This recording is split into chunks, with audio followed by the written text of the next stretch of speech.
आरोप लगा देश के ऊपर कि भारत की पुलिस, भारत की व्यवस्था, भारत की सत्ता पार्टियां कभी मुसलमान को गृह मंत्री नहीं बनाती, क्योंकि उनको डर लगता है कि कहीं गद्दारी ना कर दे। हमने कहा कि शायद ऐसा होता होगा, शायद यही वजह है 1989 में वीपी सिंह की सरकार में भारत का पहला मुसलमान गृह मंत्री बना 8 दिसंबर 1989 को, 89 को।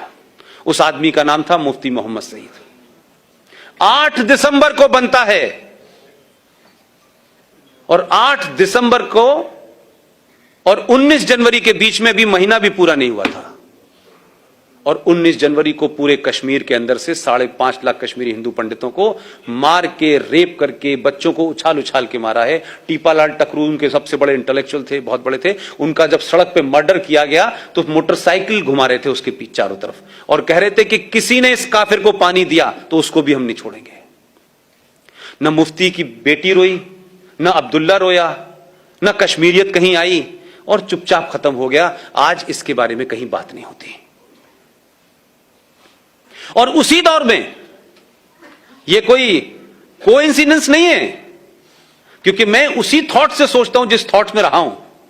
आप उस थॉट से सोचते हैं क्योंकि आप सब समाज के लोग हैं, आपने वैसा नहीं देखा। उसी दरमियान भारत के गृह मंत्री की बेटी का अपहरण हो गया। कोई जरा पूछ के वहां जाए, बाहर के विदेशी पत्रकारों की रिपोर्टिंग पढ़ ले भाई, हिंदुस्तानियों पे तो यकीन नहीं है।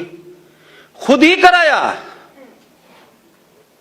उसका कमिटमेंट देखिए अपने आतंकवाद के प्रति, अपने धर्म के प्रति, अपने एजेंडे के प्रति। देश के गृह मंत्री ने अपनी बेटी का अपहरण कराया, वो तो घर में थी।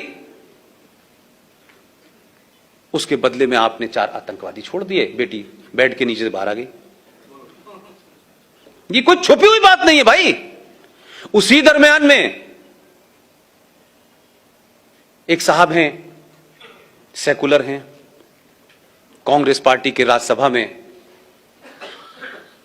लीडर ऑफ अपोजिशन है, उनका नाम है गुलाम नबी आजाद। अब ये मुझे पता नहीं है कि वो इस्लाम से आजाद हैं कि नबी के गुलाम हैं, या नबी के गुलाम हैं कांग्रेस से आजाद हैं, ये मुझे पता नहीं है। उनके घर में भी उनका एक भतीजा गायब हो गया, और इतनी तेजी से हो रहा था, लग रहा था कि खट खट काम करना है।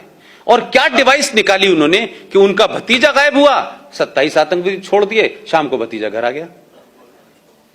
एक और साहब हैं जिन्होंने वोट वाजपेयी के दरमियान दिया था, नाम जानते हैं?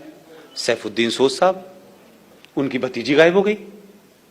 ये ऐसे लग रहा था कि सबका एजेंडा कितना खूबसूरत है। वो बात अलग थी कि वो वहां जब थे उनकी हैसियत दूसरी थी, वो दूसरी पार्टी में थे। उसके बदले में भी 7 लोगों को छोड़ दिया आपने। तो पहला इस देश के अंदर अगर हम ये कहें कि इंटरनेशनल टेररिज्म जो है वो भारत में कैसे पनपा, उसके लिए जिम्मेदार भारत का ये पहला मुसलमान गृह मंत्री है। एक घटना हो जाती है, मोदी के दौर में हुई, पूरी दुनिया में छा गई साहब, पूरी दुनिया के अंदर हंगामा हो गया। कोई वीजा रुकवाने चला गया, कोई धरना करने चला गया, कोई प्रदर्शन करने चला गया, लेकिन 5 लाख हिंदू अपने ही देश में शरणार्थी हैं। दिल्ली की सड़कों पे, दिल्ली हाट के सामने कोई पान की दुकान कर रहा है, कोई चूरन की दुकान कर रहा है, कहां कहां रह रहे हैं, कोई बंगलौर भाग गया, कोई कहीं भाग गया। लेकिन इस देश में कोई बड़ा जुलूस, कोई बड़ा प्रदर्शन कभी